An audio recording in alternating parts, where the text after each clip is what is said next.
if you take a look, and I've done surveys in the US, Britain, and Canada, it's the public in all three societies leans about 2-1 against what I would call the woke position. And that could be teaching kids that Canada is a racist country, or, that there are many genders or whatever. So it's roughly 2-1 against across 50 questions, let's say. In a democracy, the democracy gets to set the curriculum. I think the majority of the population would be on board the idea of political neutrality and balance as they see it. And I think we have the numbers to institute that now. I mean, one of my pleas is that the conservative politicians really need to upgrade the focus on culture.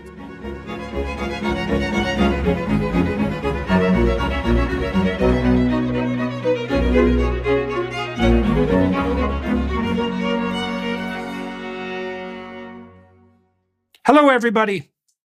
I have the opportunity today to talk to Dr. Eric Peter Kaufmann. He's a Canadian author and a professor from the University of Buckingham. He's written a new book. It's come out in 2 different forms.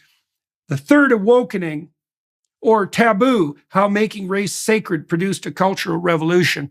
Eric is also the author of a number of other books. Shall the Religious Inherit the Earth? The Rise and Fall of Anglo-America, The Orange Order, etc. He's a rare bird, you might say.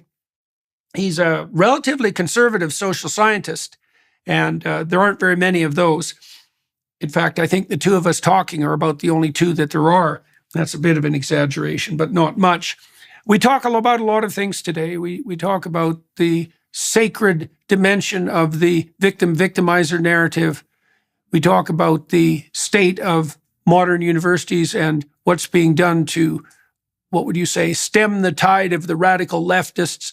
We talk about Dr. Kaufmann's, his presumption that much of what's happening on the culture war front isn't precisely due to the invasion of Marxists that you often hear about, or even about postmodernism per se, but more about progressive literalism with its roots in the early 20th century. And so he makes that case. We talk about sex and the different political beliefs that are emerging, especially between men and young women. Join us for the conversation. You're concentrating on the culture war, which continues to rage madly, especially in, academia and everything it touches. Do you want to I thought we'd start with 2 things. Do you want to tell people why you entitled your new book, The Third Awokening? And then maybe fill everybody in a little bit about the history you've had with cancel culture and academia and how that ties in with your broader body of work. Yeah, Jordan, well, it's great to be on the show. And yeah, I've got a new book, The Third Awokening. The title in Britain is called Taboo. And what this book really is about, what it really argues is that what we're seeing, cancel culture, for example, attacks on the past, on history, this is actually a continuation and an acceleration of a pre-existing set of ideas. It is not a deviation from this. There are people who will say everything was fine in the 2000s and suddenly we've had this post-2015 deviation. My argument is actually no. What we're seeing is really a continuation of a set of ideas which arguably go back a century. And so these are the ideas really of left liberalism. And we have to understand ourselves as living within an acceleration of left liberalism, a set of ideas that kind of come together in the first decade of the 20th century as liberal progressivism. People like John Dewey, Jane Addams in the United States, the origins of pluralism, the origins of the critique of ethnic majorities and national identity. And then this is sort of accelerated, and every generation, but really from the late 1960s, we get a sort of takeoff.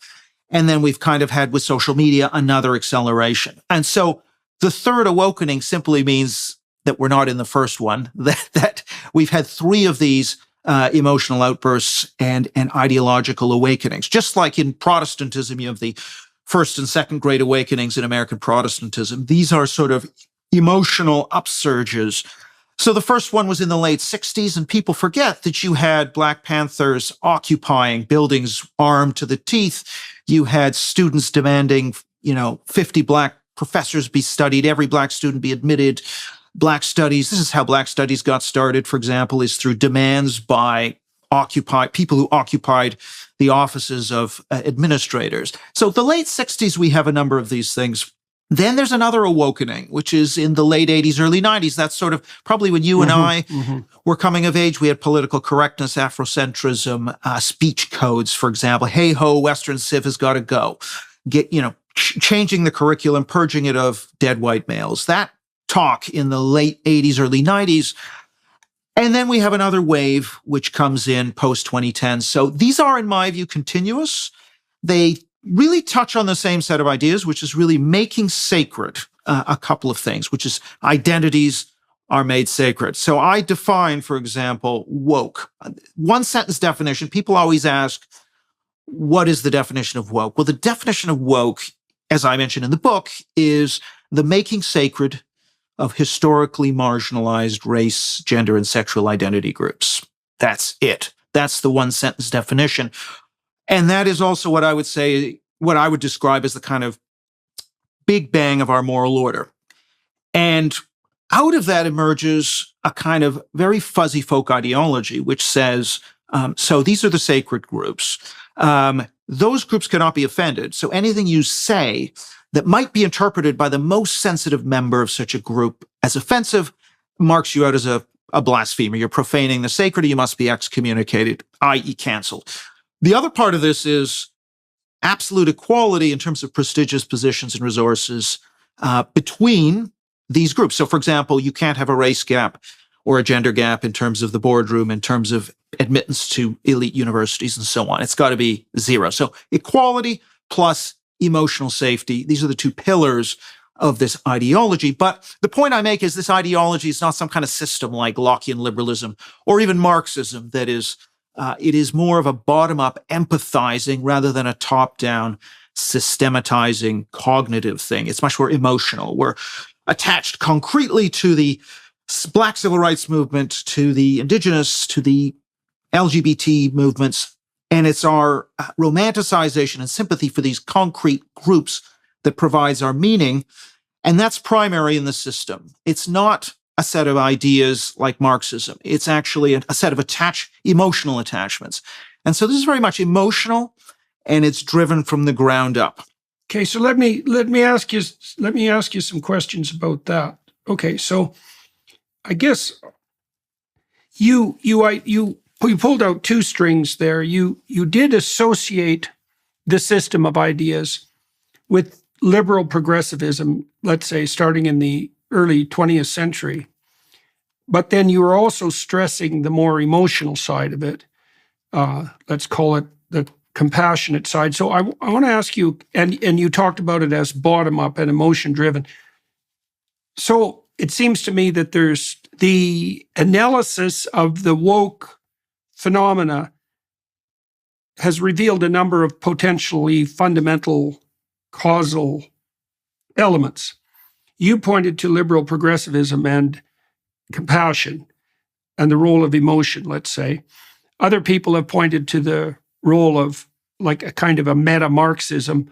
So it's the Marxists, of course, divided the world into victim and victimizer, essentially on economic grounds. And the difference now is that same narrative seems to play out. There are victims and there are victimizers, but there is a number of dimensions along which that axis of inequality can reveal itself. And you talked about race, gender, and sexuality. There's other axes as well, but those are likely the primary ones. And then with regards to the emotional side, this is something I can't help wondering about, and no one is talking about it, and I can understand why. We did a series of studies that were published in 2016, which was pretty much when I left the university, so it never got completed. But we identified a group of ideas that hung together statistically that we called politically correct authoritarianism, deviated to some degree from, say, the liberal progressivist ethos, in that the people who adopted the set of ideas were perfectly willing to use compulsion and force, that being perhaps the primary distinction.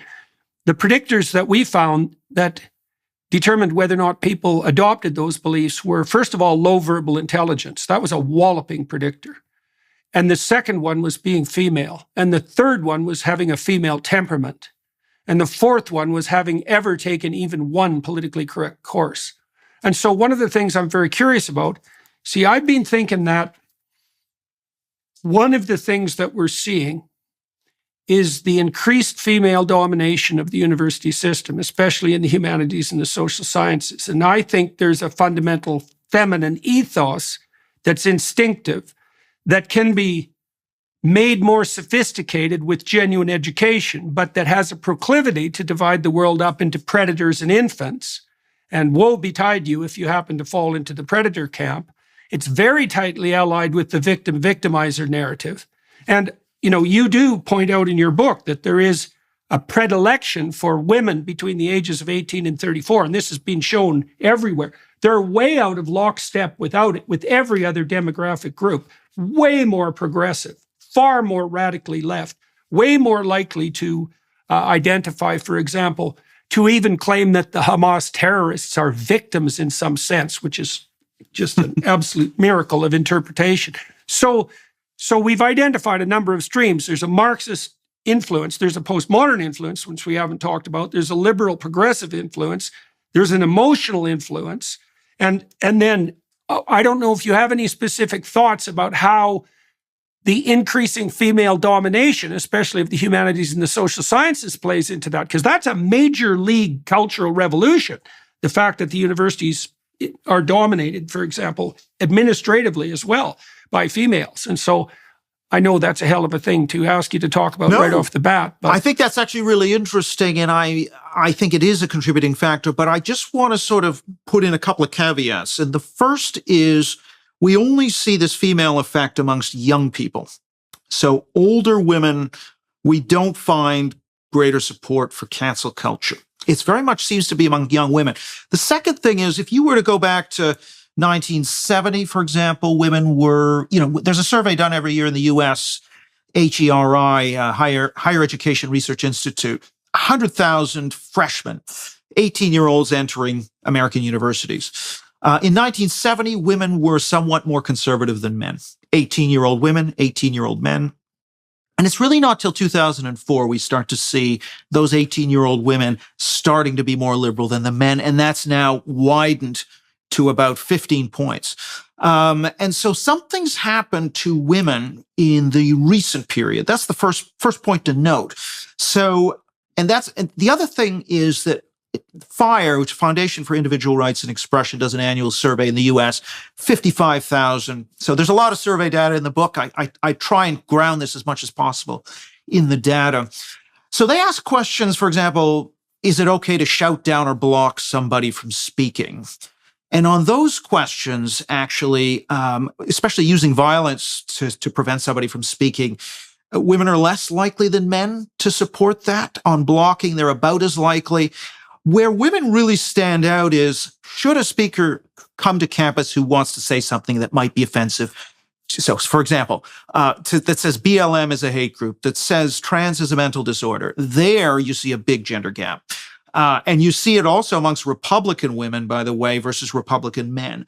So it seems like the attitude, there's the authoritarian, I want to do violence, which is, I think, not gendered, or it may even be somewhat more male.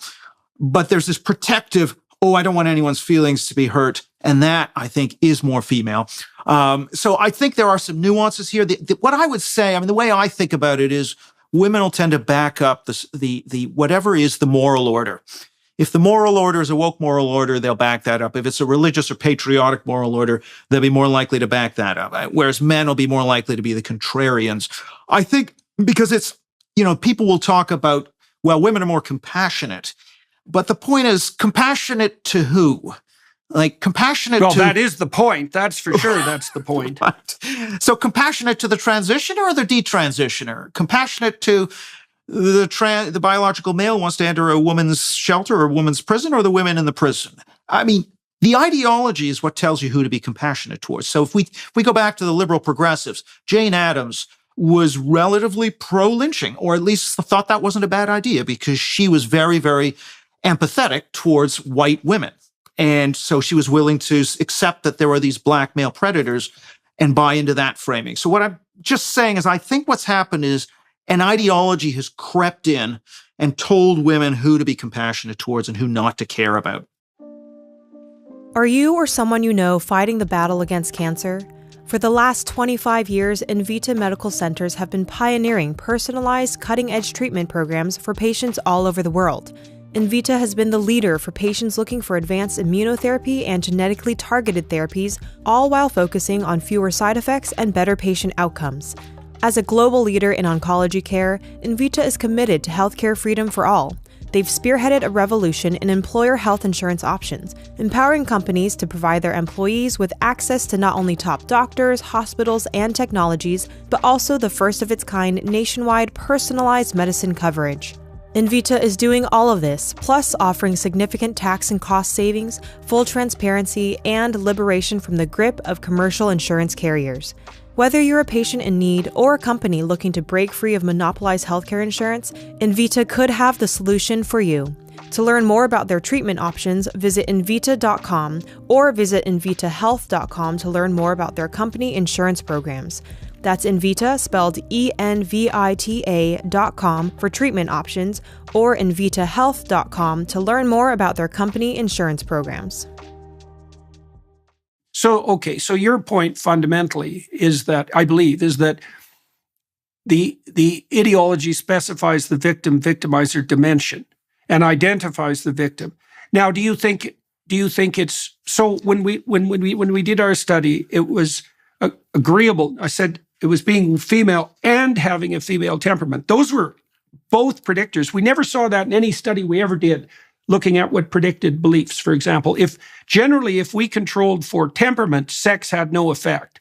But that wasn't the case in this specific situation, which I thought was extremely telling. And it's also very interesting, as you pointed out, that it's young women in particular. And I can't help, as someone, psychoanalytically influenced, I can't help but think that a fair chunk of this is misplaced maternal instinct.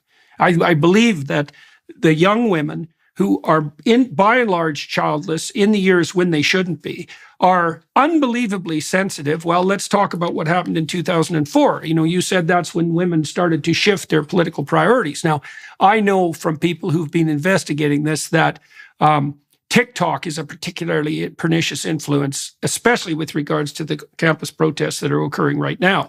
And the TikTok short videos that are fostering the campus protests, at least among women, focus on compassion for the war victims to the ultimate degree, and they seem to be extraordinarily effective. But there's a real problem here that needs to be wrestled with, because if it is the case that young women are differentially sensitive to a certain kind of propaganda, and they also increasingly occupy the majority positions in university institutions, for example, then we have a whole new kind of social problem on our hands. Because it's only been in the last 30 years that we've had the opportunity to see what female-dominant large institutions would look like, right? That's historically unprecedented. We have no idea what pathologies or advantages those systems might have. So what do you think happened in 2004? Like, why did the tide start to turn then? So my there's other data series that we can see changing. So political donations shifting towards the Democrats, for example, around roughly the same time. Now, political donations come from people who are highly educated, relatively well off, for example. I think what happens in the US anyway is you get George W. Bush, who's more of a populist, not an elite style conservative who's just about tax and spend, for example. And I actually think you see, he's also to some degree advancing the agenda of the religious right to some degree. I think this populist style cultural conservatism doesn't work as well with the elite opinion formers, and so they start to drift away in terms of political donations. And the if you like the kind of background, the ambient noise, the mood music that is coming through the elite institutions, the schools, the culture, just starts to turn against Republicans and conservatism, for example. So I actually think women are they kind of reflect what is the dominant ethos in a society, or at least the prestige ethos in a society. So if we actually swung the ethos against wokeism, I think women would be in the forefront of that.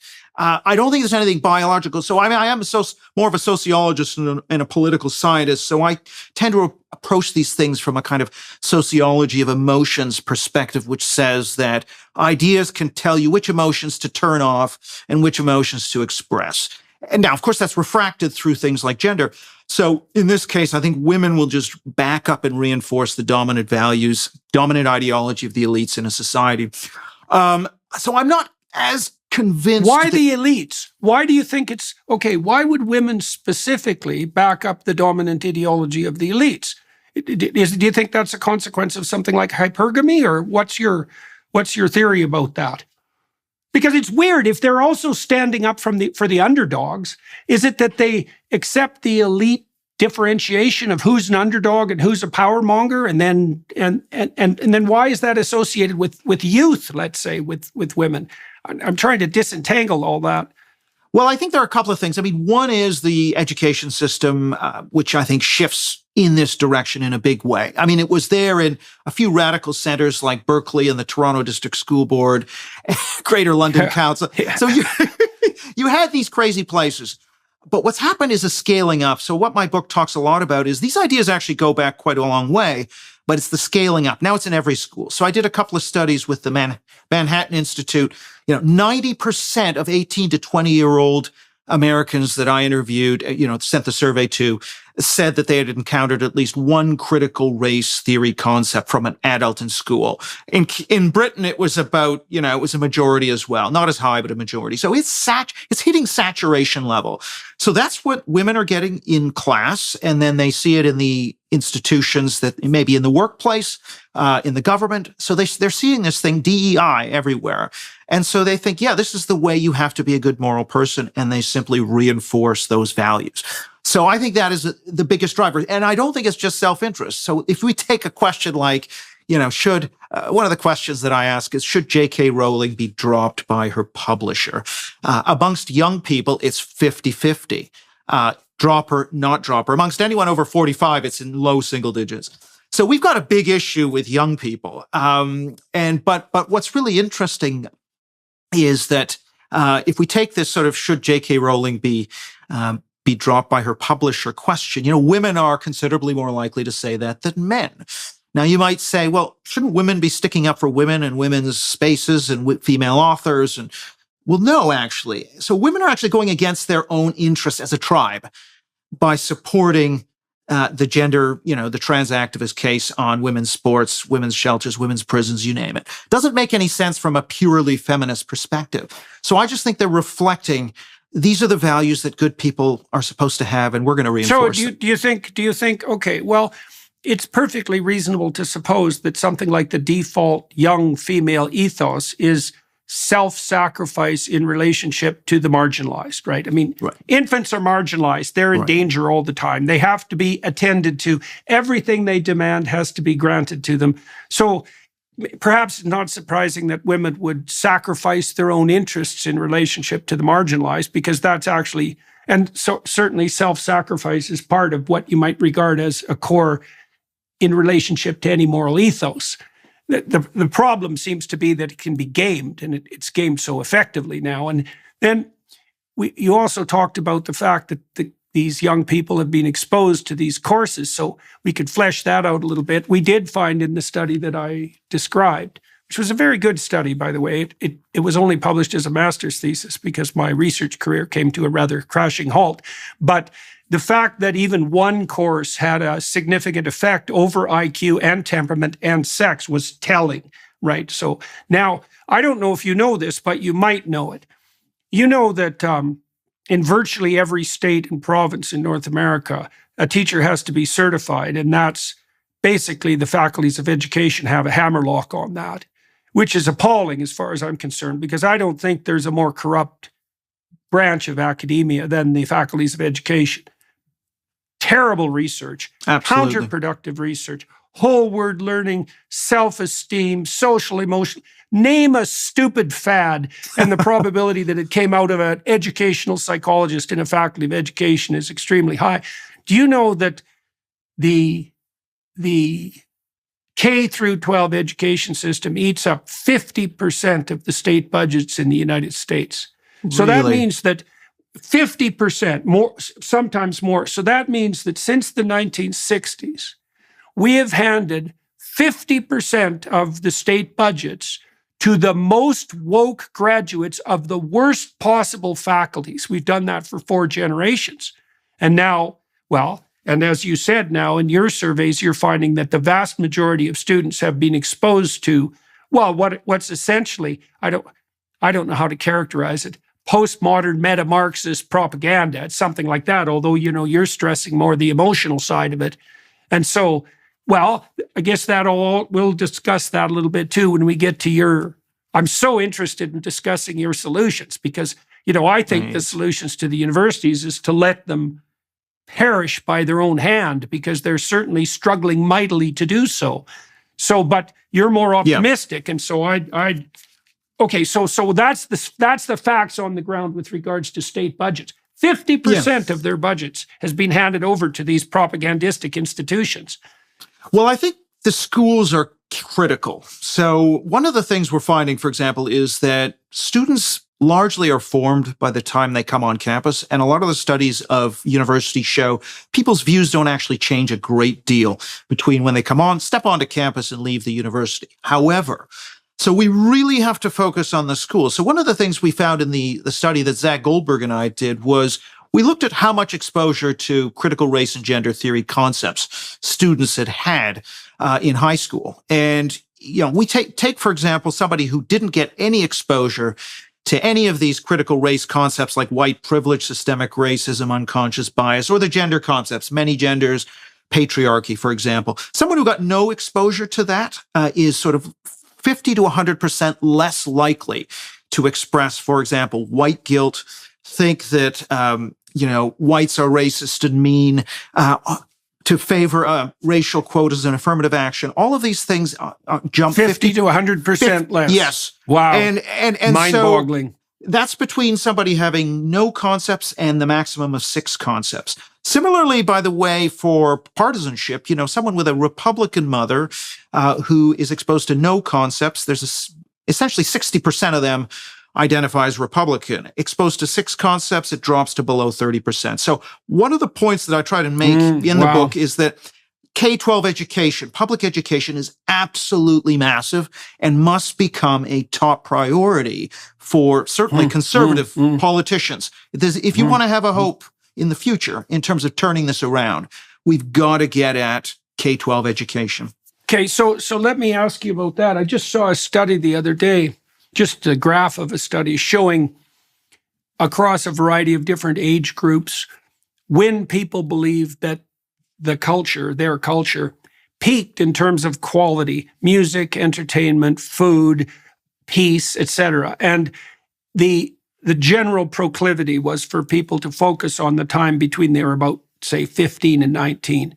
And, there's a tremendous amount of neural reorganization that goes on at that point. So there's a big die-off of neurons between 2 and 4, right? So you're born with more neural connections than you ever have again in your life. And a lot of what happens when you learn is actually pruning. There's a major pruning in late infancy, and then there's a major pruning in the teenage years. You kind of die into your adult personality. That's a reasonable way of thinking about it. Now, people have known for a long time that if you want to get men into the military in the proper way, you have to do that when they're young adults. The earlier, the better. By the time they're 23 or so, forget it.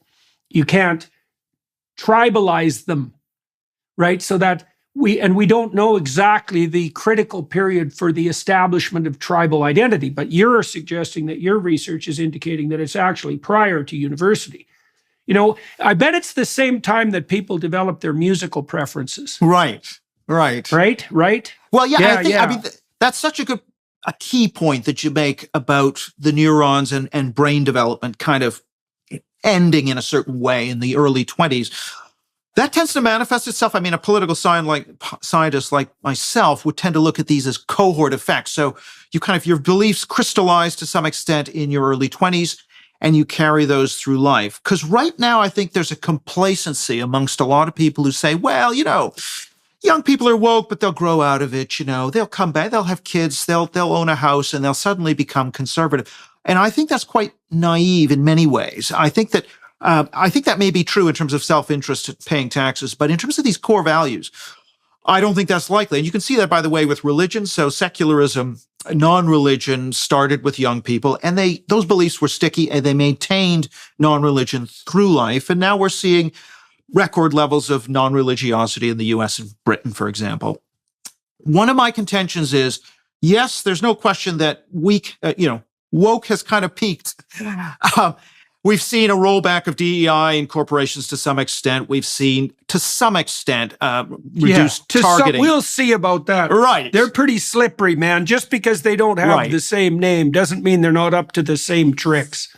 Exactly. But be that as it may, in the New York Times and the Washington Post editorializing in favor of free speech and against, mandatory diversity statements, what I say is that's true. And I think those senior liberals have rode back, but I think we've got to look at this in terms of cohort change, generational turnover. When the median voter and the median employee in an organization is a millennial or a Zoomer, they're going to carry the beliefs they have with them into midlife, and that is going to change our culture. So, for example, if I say, here's a question that we asked, YouGov asked to hundreds of thousands of British respondents on its panels, do you favor political correctness because it protects people from discrimination, or do you oppose political correctness because it stifles free speech? In the British public, it's sort of 47 to 37 against political correctness. Amongst academics, it's maybe 75-20 in favor. Amongst social science, humanities, academics. Young people take after that. They're about 2-1 in favor of political correctness. And what I would sort of predict is if we run the clock forward 20 years, the median in society is going to shift from essentially being opposed to political correctness to being supportive of political correctness. So something like speech codes, for example, in universities will have majority support. And so I think we really have to turn this ship around while we still have a sensible population, because we can't guarantee that that's always going to be the case. And so that's why I think changing the culture in schools has to be so central. Sleep is the foundation for our mental and physical health. In other words, you've got to have a consistent nighttime routine to function at your best. But if you're struggling with sleep, then you've got to check out Beam. Beam isn't your run-of-the-mill sleep aid. It's a concoction carefully crafted to help you rest without the grogginess that often accompanies other sleep remedies. A bunch of us here at the Daily Wire count on Beam's Dream Powder to knock us out and sleep better through the night so we can show up ready for work the next day. Just mix Beam Dream into hot water or milk, stir or froth, and then enjoy before bedtime. Then wake up feeling refreshed without the next day grogginess caused by other sleep products. Dream contains a powerful all-natural blend of reishi, magnesium, L-theanine, apigenin, and melatonin to help you fall asleep, stay asleep, and wake up refreshed. And with it now being available in delicious flavors like cinnamon cocoa, chocolate peanut butter, and mint chip, better sleep has never tasted better. And today, listeners of this show can get a special discount on Beam's Dream Powder. Get up to 40% off for a limited time when you go to shopbeam.com/Peterson and use code Peterson at checkout. That's shopbeam.com/Peterson and use code Peterson for up to 40% off. Yeah. So, okay. So I want to bring a couple of other issues here before perhaps we turn to your solutions. Now, when we began our conversation, you said that part of this movement was the establishment of sacred identities. And I just brought that up because you brought up the religious issue as well. And I know you've done some writing about that additionally. So there's a variety of, I like the idea of sacred. See, I think religious ideas are axiomatic starting points, like the Euclidean axioms for Euclidean geometry. There's very, very many different forms of geometry, right?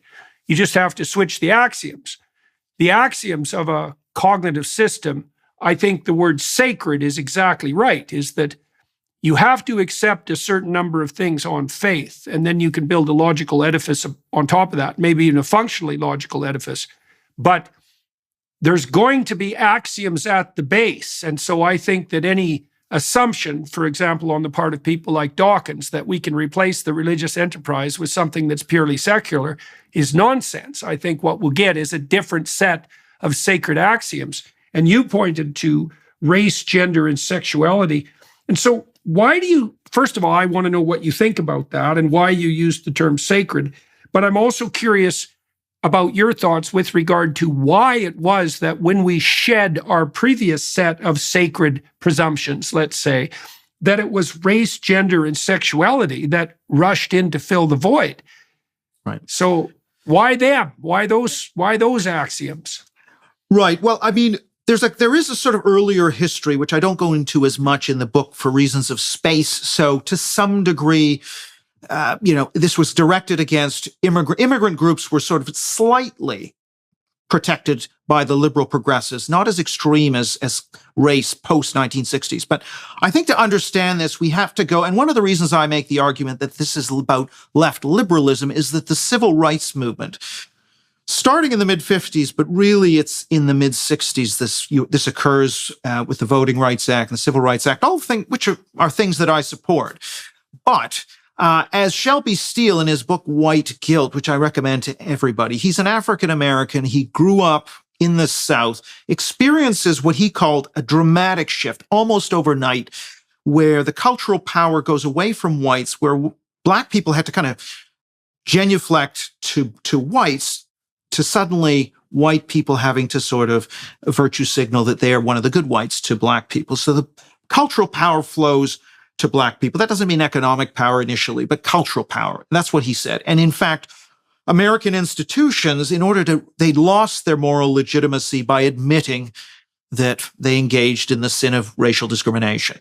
Once you admit, he says, you give up cultural power. Now, you have to admit, because these were real things. But that loss of cultural power means that you now have to fight for your moral legitimacy. Now, how do you do that? Through virtue signaling. So you're kind of virtue signaling that you're one of the good whites, that your institution still has moral legitimacy. So you're going to have an affirmative action program, for example.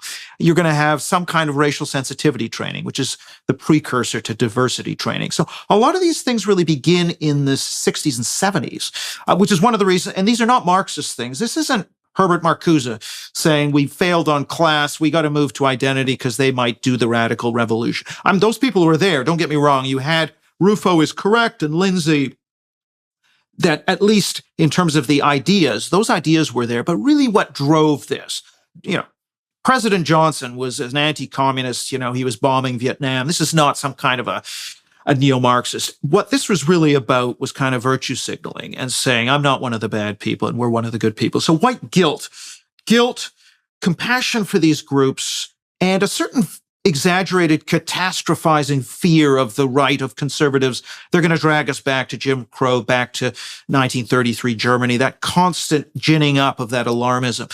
These are the three elements of the left liberal stool that are developed. And so that's kind of the emphasis. So I put the civil rights movement as kind of the big bang of our moral order, and it is sort of the sort of center of our moral universe. Now, once you've got this sacredness around race, that you have to very tiptoe around Black Americans because, you've done wrong and you feel a bit guilty, and then you sort of can take that sacredness. It's a bit like kryptonite, and you can wield it. And you can, if you're a feminist movement, you can grab a bit of that power and use it. If you are an indigenous movement, you can use it. And then you can stretch it. So it's now mispronouncing somebody's name, or the Moynihan Report, 1965, about the Black family. That becomes a bit offensive and you have to shelve it, right? So the stretching, it's a bit like putty. You can then stretch it across to different groups, outwards to microaggressions. And this is where all the power comes from. And I think there's another interesting dimension there too that's worth thinking about, that's more psychological than sociological. So there's a group of personality disorders that are extraordinarily resistant to treatment and should have probably never been medicalized, in my estimation, because they're not illnesses. So antisocial personality disorder is one of them. Criminality is not an illness, even though it's diagnosable. The associated pathologies are borderline personality disorder, which is perhaps the female equivalent of antisocial personality disorder, although I would argue it's even more toxic. Histrionic personality disorder, narcissistic personality disorder, that kind of fleshes it out. Now, the people in that cluster, let's say, the personality traits they show they're Machiavellian. So they use their language to manipulate.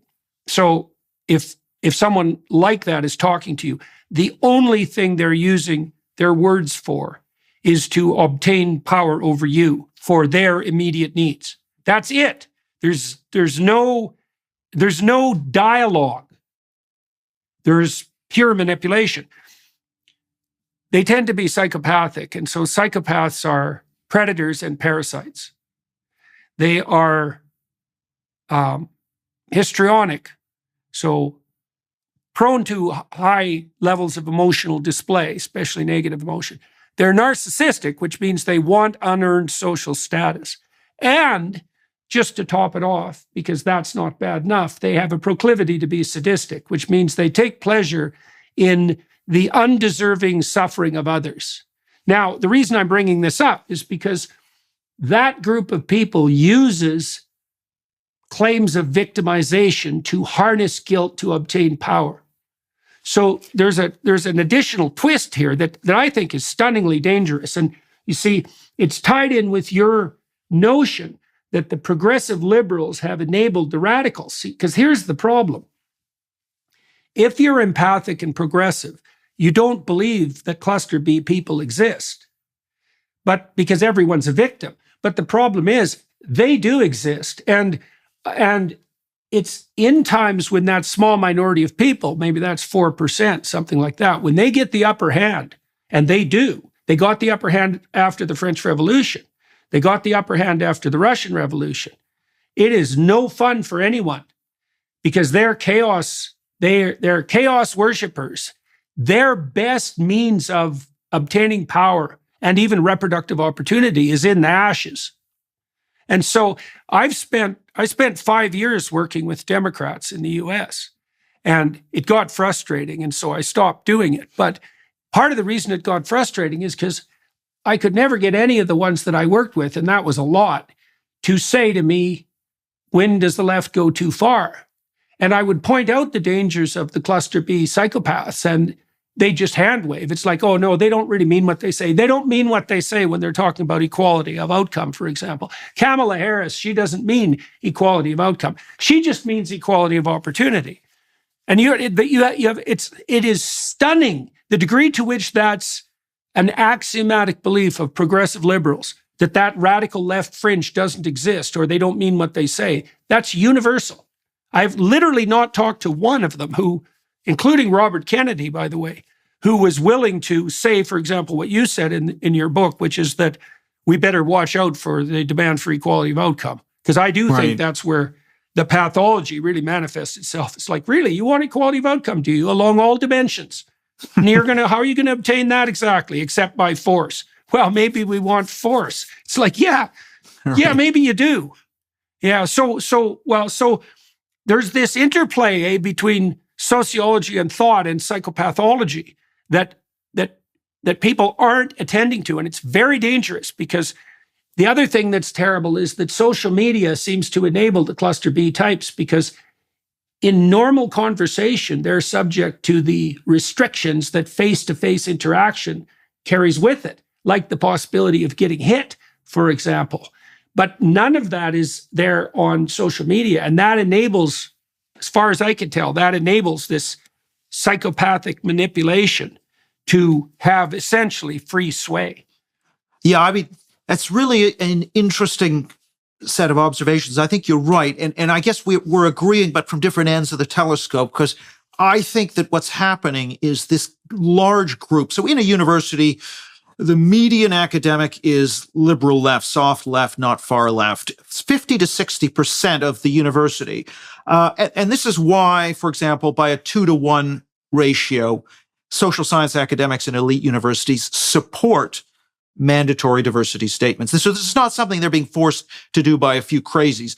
But of course, as you say, there's a symbiosis between the authoritarian left and this large group of liberal left. So my view is if we could work on at least convincing some of those liberal leftists to change course, then that will reduce, it's like unplugging a guitar from the amplifier. The liberal left is the amplifier and the radical left is the guitar player. So how do we, but you make another good point, which I've heard before, which is when does the left go too far? The unwillingness. And there's really a couple of strands to this, and we might call them equal outcomes. Diversity is another, and inclusion is another, the EDI triumvirate. And I would say that on all of those dimensions, left liberalism really has no boundaries. So left liberalism is, in my view, sane on the economy. It believes in a mixed capitalist economy. And so left liberalism really emerges as the victor through 2 world wars and the Cold War as the ideology of sort of the elite cultural ideology. It's not communist, actually. I don't think it is communist. I think it believes in maybe a higher tax rate, perhaps, than the free market right. But I'm not really that concerned about the economy. It's on the cultural side. There are really no guardrails at all. It's just, we're not diverse enough. We're not inclusive enough. We're not equal enough. There's no bound to that. So whenever someone comes along and says, we should be more equal, it's like, yes. So what we have is this ratcheting. And that's really where, Hananiah's book on affirmative action in the United States, moving to this idea of, starts out as, we want equal treatment. That's what affirmative action meant. Pretty soon it was goals and timetables. Then there was disparate impact. Well, if you have a test like the SAT and certain racial groups are not represented, then that's a kind of indirect discrimination. So what we can see is this kind of evolutionary ratcheting. Now, that's quite different from a neo-Marxist takeover of institutions, a kind of vanguard march through the institutions argument, which I think I'm not as persuaded, but I think there's some of that happening. But I think it's really this sort of evolving, ratcheting left liberalism because it has no boundaries. As you say, when is there too much diversity? And we know from the studies, Robert Putnam, for example, or Easterly, that too much diversity actually has negative impacts on, for example, economic development, on various kinds of, for example, trust in your neighbors. This is now this is a finding I would call a consensus how can you have finding. Trust? How can you have trust without cohesiveness? Right. How the hell can you manage that? Yeah, but there's no limits and there's no willingness to recognize we don't want to maximize these things. We want to optimize them. That is not the way the liberal left thinks. They just think more equality, more diversity, more inclusivity. Now, of course, inclusivity means we got to have speech codes. We got to clamp down on speech, which might be offensive, so people don't feel included, might damage their self-esteem. So this is getting at free speech to get inclusion, and I just don't know.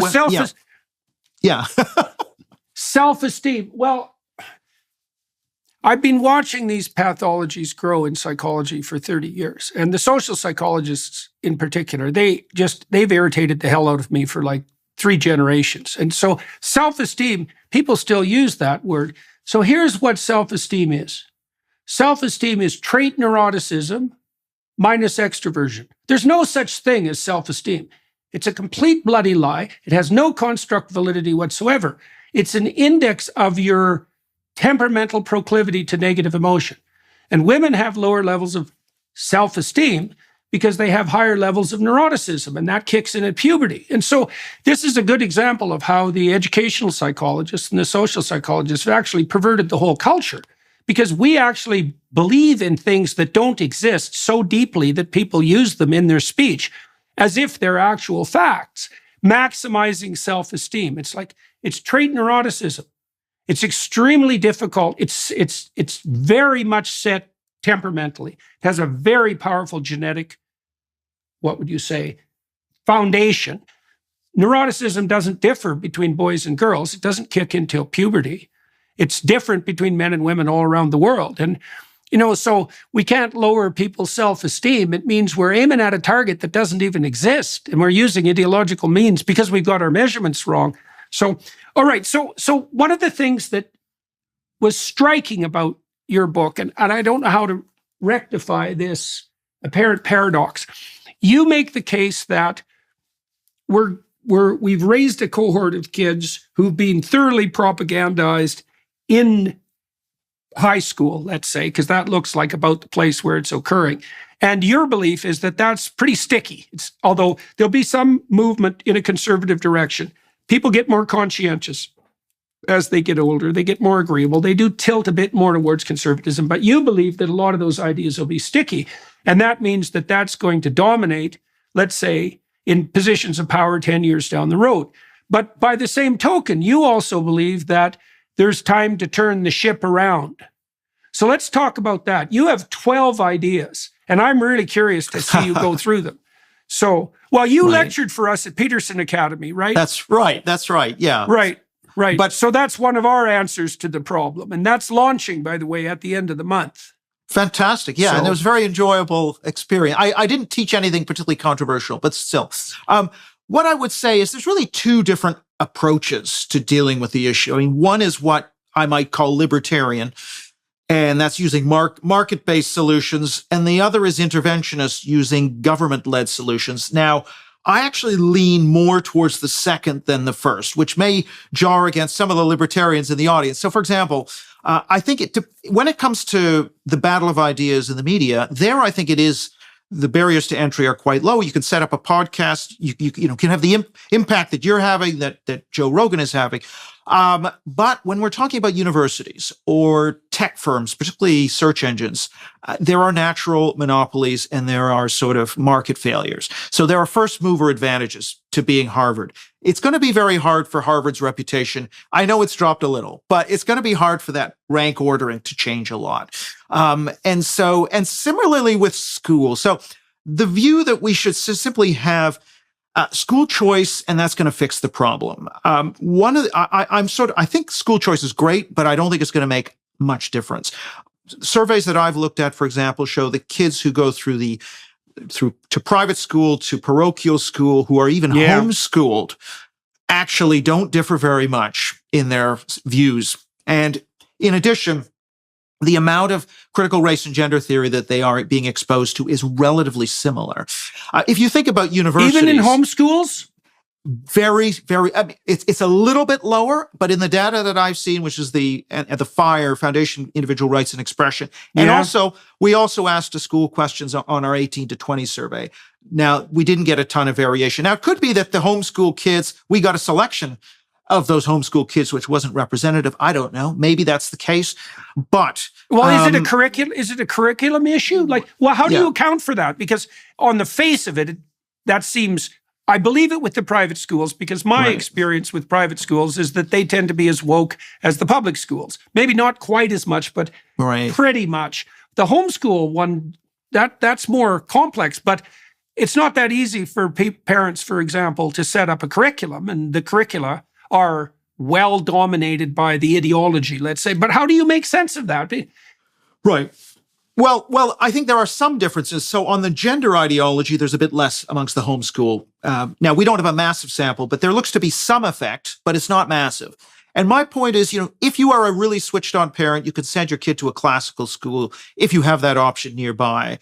That may make a difference for you, but the number of parents who are like that is quite small. Most of them will just say, what school is going to get my kid ahead into a top university, gets the best results, even if they have a choice. And so most kids are just going to be put through the sort of indoctrination machine. And that's my concern, is not the freedom of a very, switched on parent to actually avoid these things, which is important. But it's most of these kids are being put through the same system. So we've got to, I think, get at the public school system. So for example, I think something like what Ron DeSantis is doing, sort of essentially banning DEI, sort of getting indoctrination out of the schools, monitoring that. Okay, let me ask you about that. Because I really have mixed feelings about this. And I'll tell you why. I like Chris Rufo. I've enjoyed talking to him. I think him and DeSantis have done very interesting work in Florida. But I have a concern.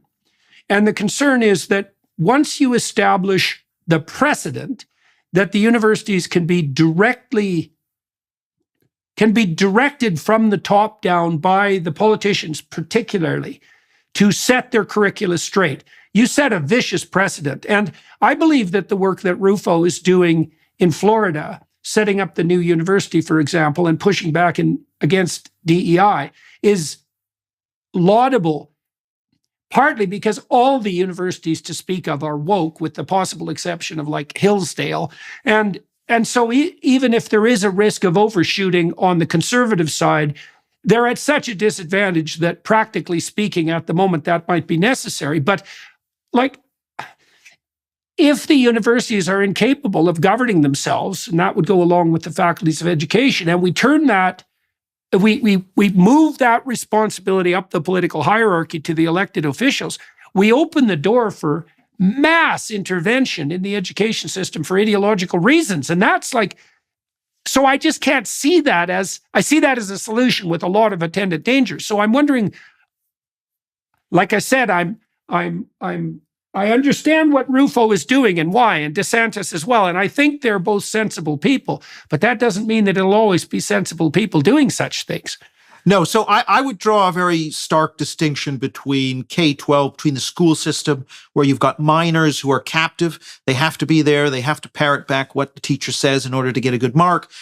With the universities, where academics have academic freedom, for example. So at university level, I would be opposed to critical race theory bans. I've taught critical race theory. I think you've got adults, they're choosing which courses to take. Now, I do think, however, that state governments or the government has the right to defund, not ban, but to defund, say, well, we're not going to fund this kind of course. Now, that's a political decision, but it's not to say it's banned. You can cross-subsidize that from your more profitable faculties. And I think that it will allow it to be taught if people really want to take it. So I don't think this is practical for universities. Universities, I think there's a different set of solutions. But I think for the school system, it is perfectly legitimate to say we're going to have a politically neutral space. More important than that, sorry, I just want to say one thing, which is you have to teach about the past and the warts, slavery, genocide, conquest, but I don't think you should be allowed to teach about American slavery without teaching about, say, indigenous slavery or Ottoman slavery. You shouldn't be able to teach about... Or Roman slavery or Greek slavery. Or stolen land, the Americans stealing land from the indigenous without talking about the Iroquois stealing land from the Huron and the Comanche committing, atrocities against the Apache. So what I mean is we need to have a fully contextualized discussion that all land is stolen land in a way. And that, because I think part of what the problem is, 70% of 18 to 24s in the United States believe that, the native peoples, quote unquote, the Native Americans lived in peace and harmony prior to the arrival of the Europeans.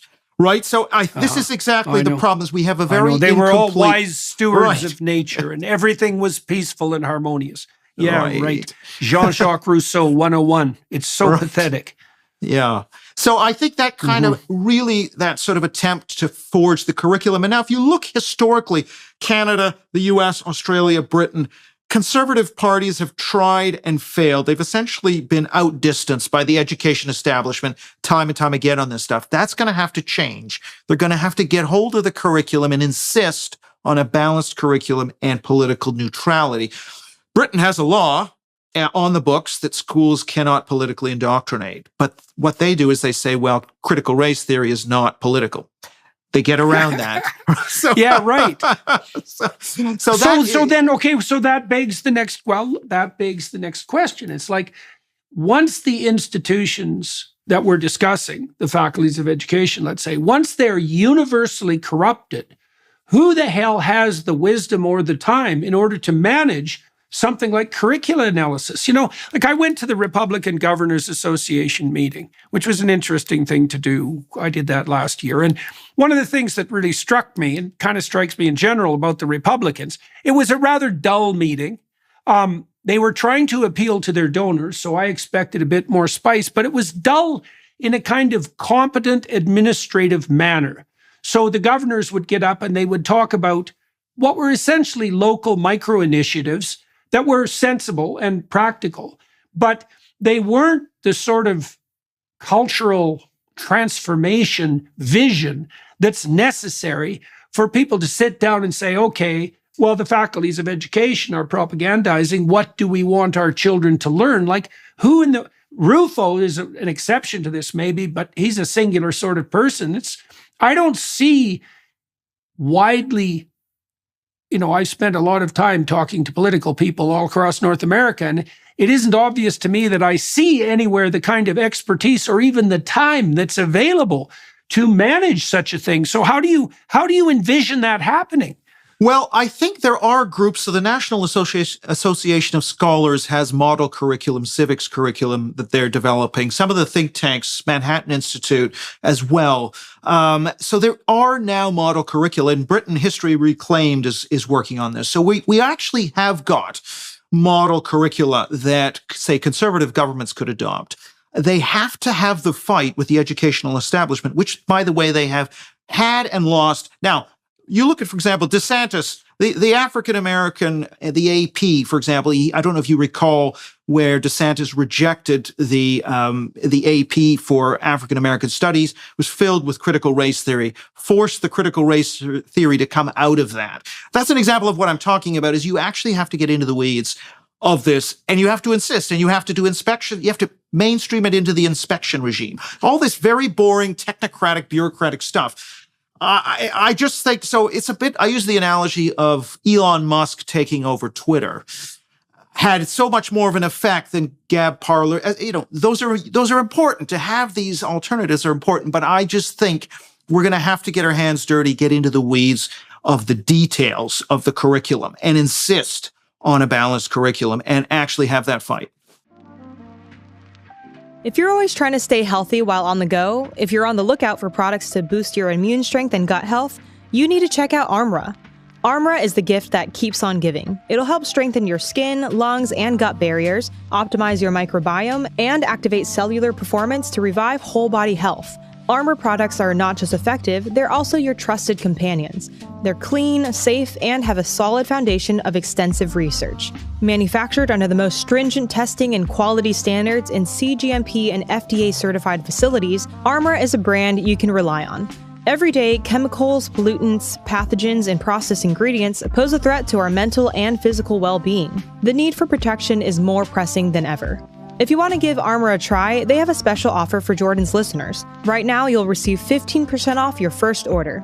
Go to tryarmra.com/Jordan or enter Jordan at checkout for 15% off. That's tryarmra.com/Jordan. Tryarmra.com/Jordan or enter code Jordan at checkout.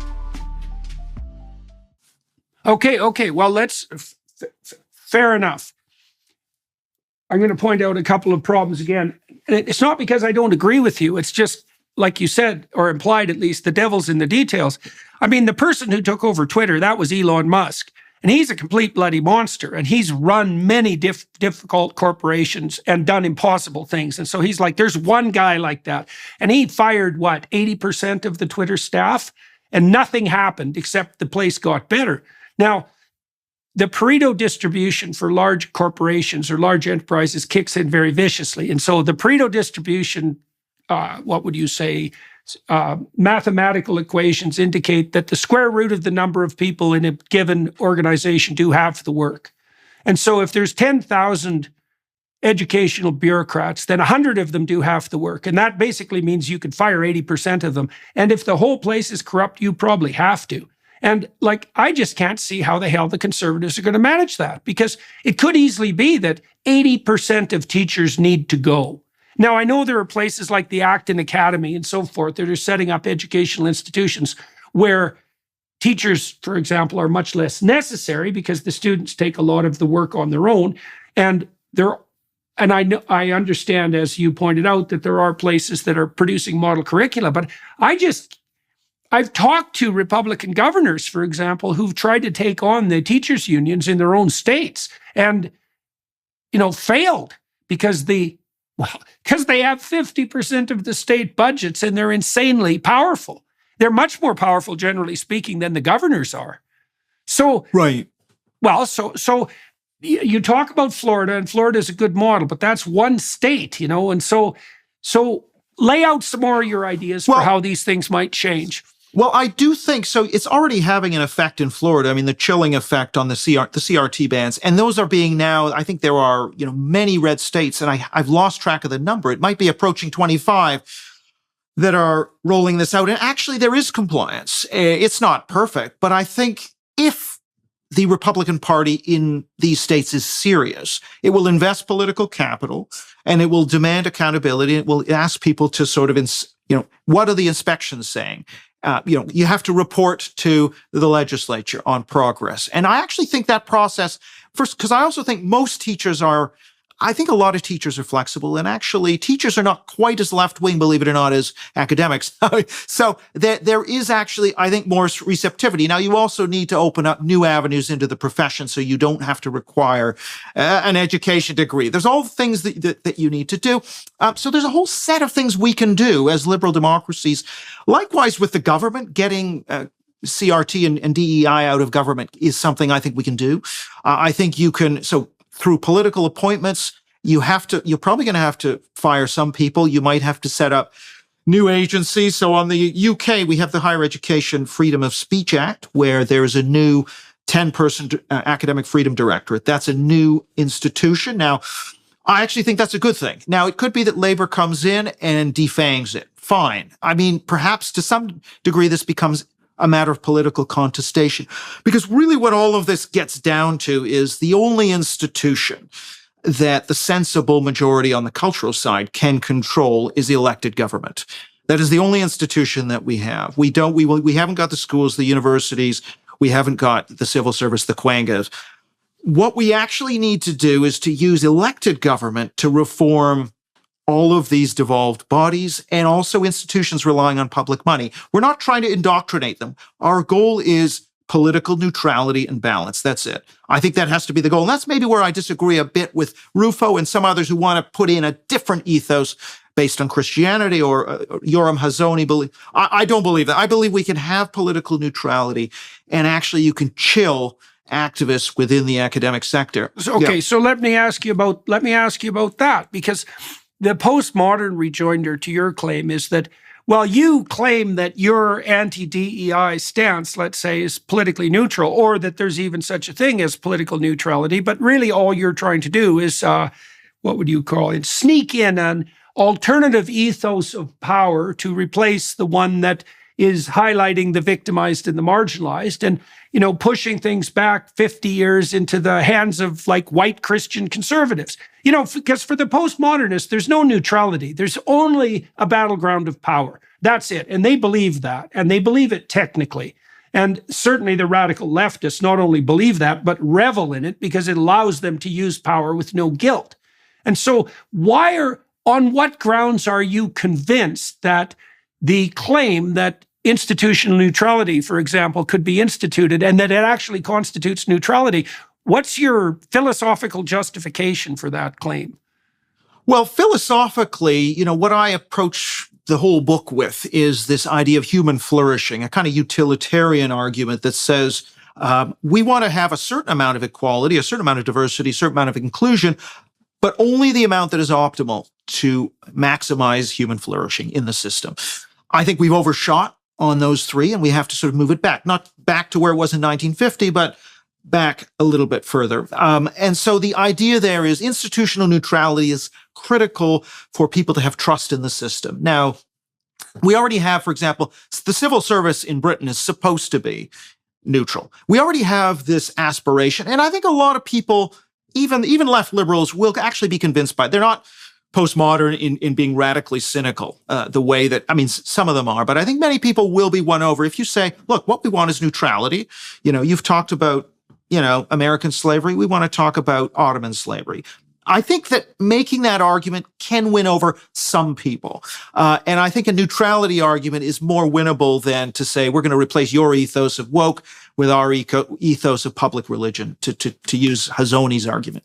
Right. Okay. So you still think that there's enough of a centrist consensus around what neutrality constitutes for that to still be a compelling argument to people, even the more liberal progressive types. Well, you'd think at least they'd be self-interested enough to understand that neutrality throughout sequential elections might be a hell of a lot better than domination by the radical conservative right, which is certainly a possibility. And that's certainly something that's emerging in Europe and could easily, well, who knows how things will play out, but it's popping up its head in many, many places in Europe, right? The last country to go was the Netherlands. So that's what Sweden, the Netherlands, Italy, most of Eastern Europe, like this is starting to happen very, very widely and could certainly continue. So neutrality, you'd think across sequential elections would be the best policy for everybody if we had enough of a consensus to define it.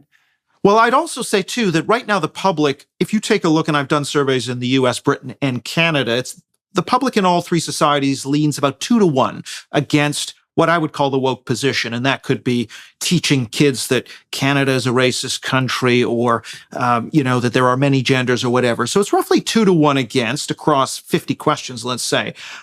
In a democracy, the democracy gets to set the curriculum. I think the majority of the population would be on board the idea of political neutrality and balance as they see it. And I think we have the numbers to institute that now. I mean, one of my pleas in terms of the 12-point plan is that the conservative politicians really need to upgrade the focus on culture, because you have a 2-1. That's for sure. Yeah, a 2-1 majority.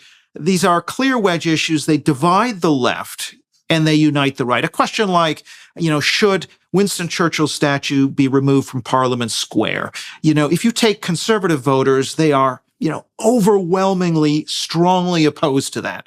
If you take Labor and Green voters and Liberal Democrats, they're kind of splintered. Some are strongly in favor, but many are not. So these are obvious issues to go after. Why haven't conservatives gone after them? Because they're scared of being accused of being a racist. I'll give you another example, which is affirmative action.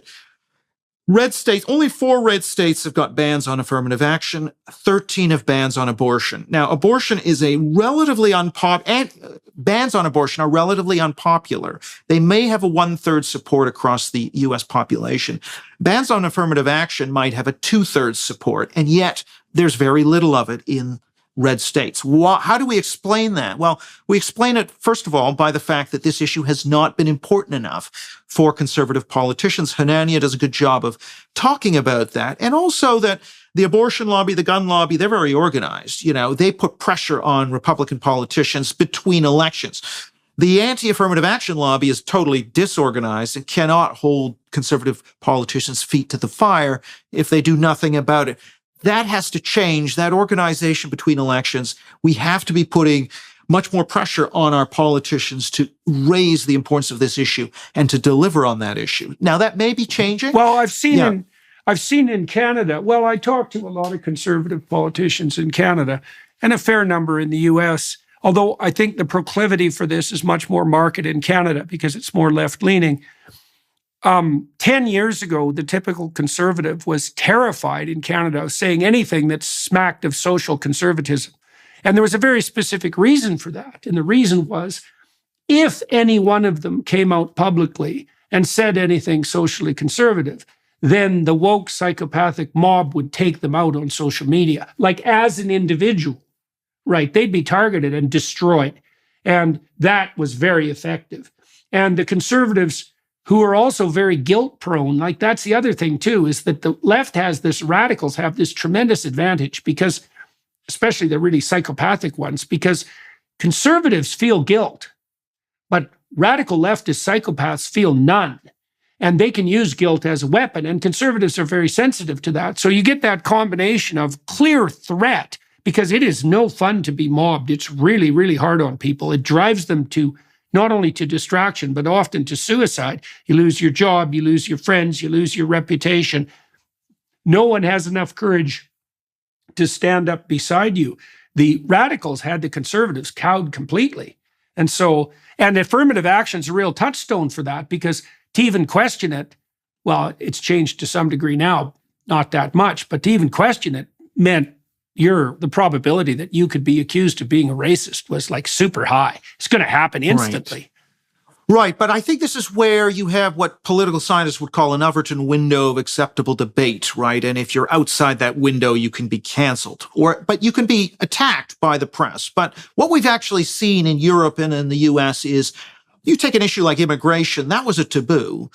In many European societies, that's no longer a taboo. So Sweden, for example, you could not, the sort of establishment conservative party one of the ministers tried to raise levels of immigration as an issue in Sweden in 2014.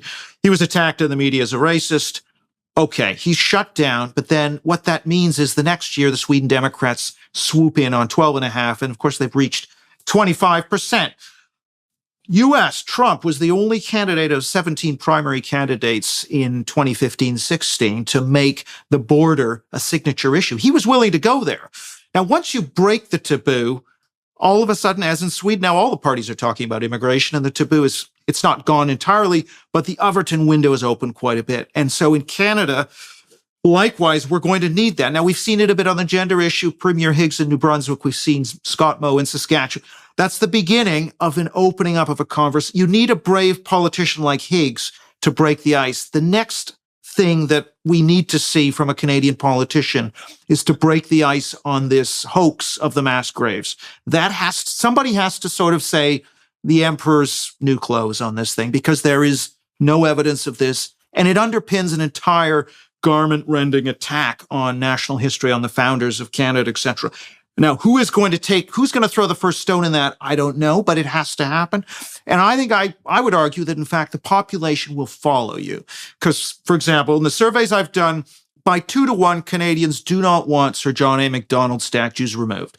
They support the idea, yes, he was a creature of his time. No, this idea that the residential schools are genocide, etc. I mean, I just think somebody needs to go after that. Have you had a chance to talk to Pierre Poilievre, the new leader of the Conservative Party in Canada? I haven't. I'm a little concerned. I mean, I certainly think, obviously, that Trudeau was a disaster for all the issues we're talking about. So, but I'm worried that Poilievre has only largely talked about economics and only reluctantly about any cultural issues. Now, I get it. He's well ahead in the polls. Why endanger that? Priorities to get Trudeau out. There is some of that. Yeah. Mm-hmm. My sense is, my sense is in Canada that the Conservatives are a lot different lot than they were 15 years ago.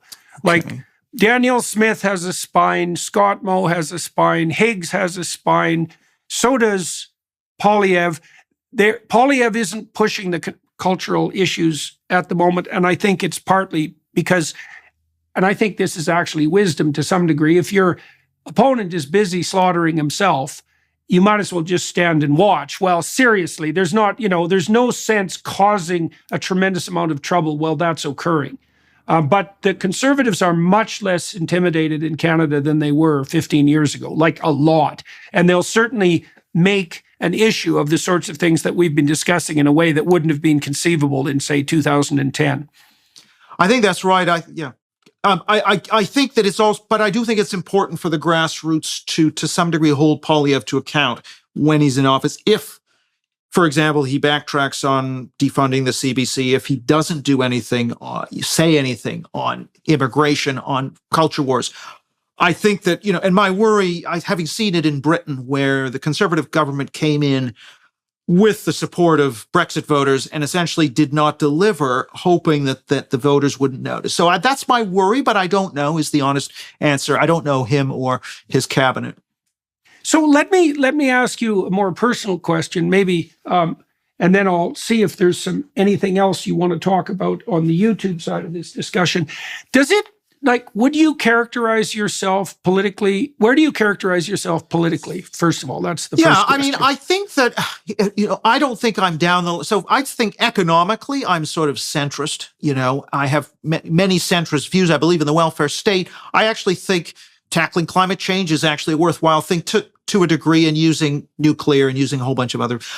However, on the cultural side, I think I'm very much a conservative, and I think we are in danger of losing free speech and truth. We're in danger of losing national cohesion. And so in a whole series of issues, I'd say I'd probably lean conservative for that reason. Okay. Is that a surprise to you? I mean, you're a rare academic, right? I mean, it's not like there's no people like you, and there are a lot more of them than there used to be.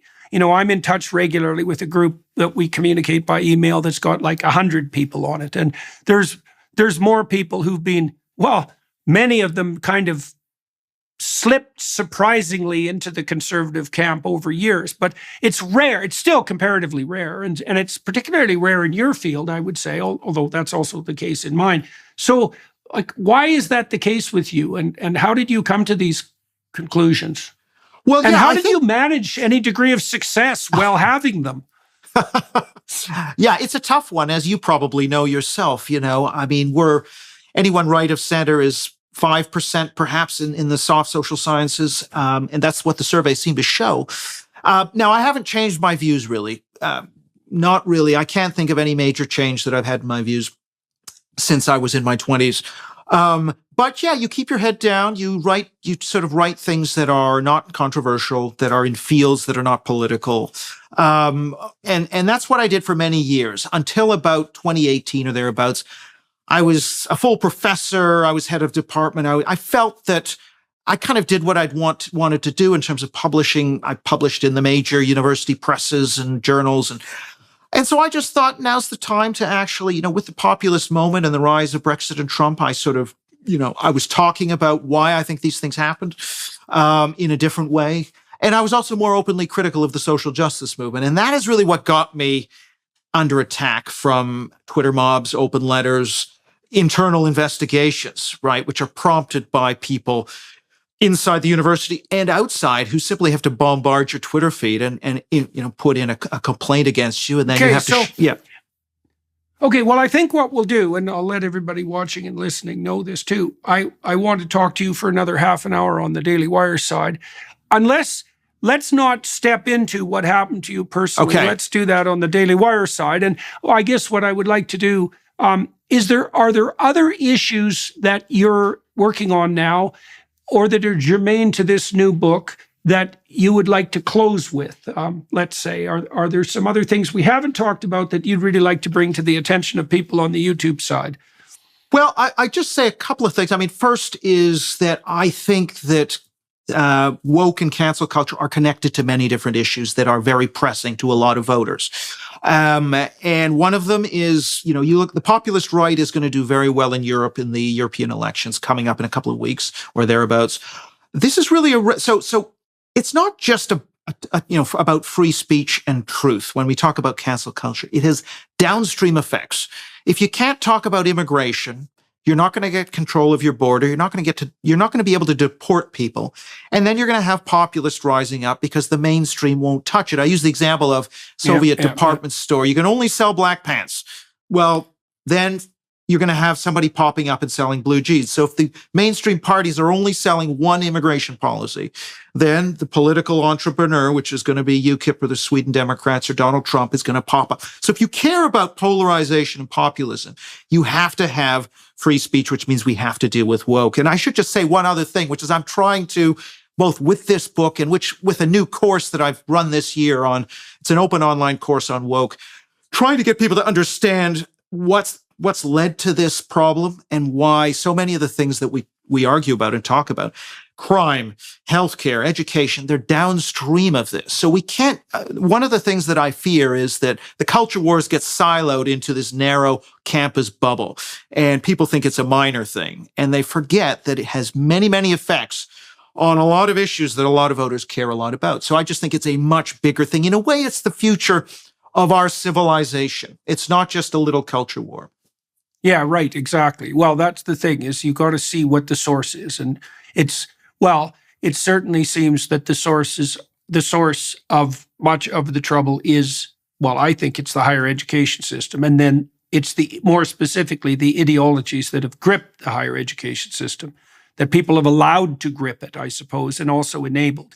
And so, yes, you're absolutely right, in my opinion, that it isn't about economics with the culture war being a distraction.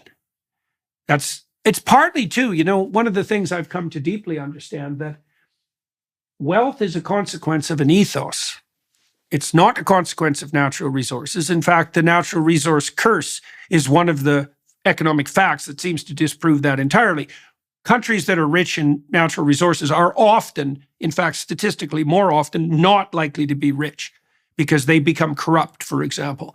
You need an ethos, and an ethos makes you wealthy. And that's what happened in Japan, for example. And the default interaction between Japanese citizens is one of trust and honesty. And so Japan can be filthy rich in the absence of any natural resources at all. And so there's no culture war independent of economics. That's foolish. Is if we get the culture war wrong, we're going to destroy the economic system. And that's actually the stated goal of many of the real deep radicals. And so that actually should come as no surprise to anyone who's listening. And so and I think you're right in consequence about the libertarians. It's like,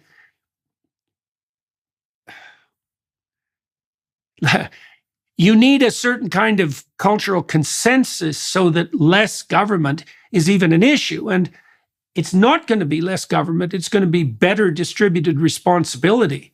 And that's not the same thing at all. Like, right? Because the libertarian ethos only works when you have a citizenry that's capable of picking up governance on their own to take that responsibility. Then libertarianism is fine. But if the culture war has destroyed that responsible ethos, less government is not a solution. It just lets the ideologues win. Well, exactly. I mean, this is sort of a point Tocqueville made as well, is that sort of layer of civic trust is vital for the functioning of freedom. If we have more polarization means you can't enact the right economic policies because each party is sort of wrapping that policy into its ideology.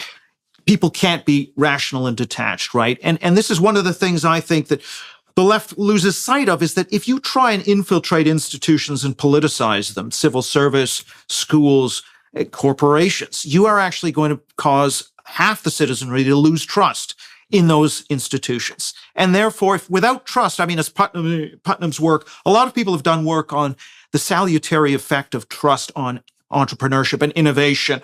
Without that basis of trust, if that's being torn apart, as you say, by culture wars and polarization. And so I'm trying to appeal to the sane left to say, look, you cannot just conduct your politics by infiltrating institutions. You could, if you want to win that battle in the court of public opinion, that's fine. But to try and do it surreptitiously by infiltration is actually eroding the trust in society. And by the way, you can see it on the right too. The right has kind of won over more positions on the Supreme Court. So what do we see? The left's trust in the Supreme Court as an institution falls. And that's what happens when you politicize. And so I just think we've got to solve, and when people say it's just a little culture war, no, these are critical issues that we have got to come to a solution on if we want to overcome this polarization. Yeah. All right, sir. For everyone watching and listening, I'm going to continue this conversation on the Daily Wire side. I'm going to talk to Eric more about what happened to him personally with regard to his experience with cancel culture, because, well, these things are made much more realistic when they're nailed down to actual experience. And so if you'd be willing to join us there, please feel welcome and invited to do so. Thank you very much, sir. Be nice to talk to you again at some point. I'd like to delve into the issue of fundamentals. Like, your take is something like, as far as I can tell, that there's still enough centrist consensus so that we can adopt this stance of neutrality and use that as a, what would you say, as a conceptual structure to push back against the woke nonsense. And, you know, that seems plausible to me. Possibly there might be enough trust left for that. I'd like to have a conversation with you at some point about what the sacred fundamentals perhaps actually have to be. You know, what are the ones that are lurking underneath that residual consensus? Because I think you can be utilitarian when the implicit consensus still exists. But the question is, you know, are we so fractionated that that's not the case anymore? Hopefully not. I think that we do have to sort of try and, just as we fought the Cold War, it was economic utilitarianism and well-being against economic socialism. What we have now is we've got cultural socialism, and we need that sort of cultural wealth perspective. It's a bit like the economists always talk about the pie. The more equally you cut it up, the more it shrinks or the less it grows. So you need an optimal balance between equality, redistribution, and growth. I think likewise with the culture, we have to have a conversation about the more we push equal outcomes by race and gender and other things, the more that cultural pie isn't going to grow. So maybe a white man can't write about a black woman, and that impoverishes literature. You can't borrow. That's cultural appropriate. I mean, so essentially we get a poorer culture the more we push cultural socialism. And so again, I think we need this sort of new vision, which is really about human flourishing and overcoming cultural socialism. We'll have some concern with equality, as we did with economic equality, but it's not going to dominate the whole thing. Right now, I feel we've got cultural socialism unbounded with no guardrails, and that's something that we're going to have to address. All right, sir. Thank you, everybody, for watching and listening. As I mentioned a few minutes ago, I'm going to continue talking to Dr. Kaufmann on the Daily Wire side, please feel free to join us there. To the film crew here in Northern Alberta, thank you very much for your help. Where are you, Eric, at the moment? I'm in London, actually. You're in London? Yeah, and you're okay, well, you're in Northern Alberta. Whereabouts in Northern Alberta? A little bit. I'm in a town called Fairview, which is near Grand Prairie. It's about 400 miles north of Edmonton. Yeah. Right. I lived in Peace River for a year. I think I mentioned that once. Oh, okay. So you know exactly where it is. All right. Right. All right, sir. Well, thank you very much. And and good luck with your book and with your continued efforts. And thank you to everyone watching and listening. Thanks, Jordan.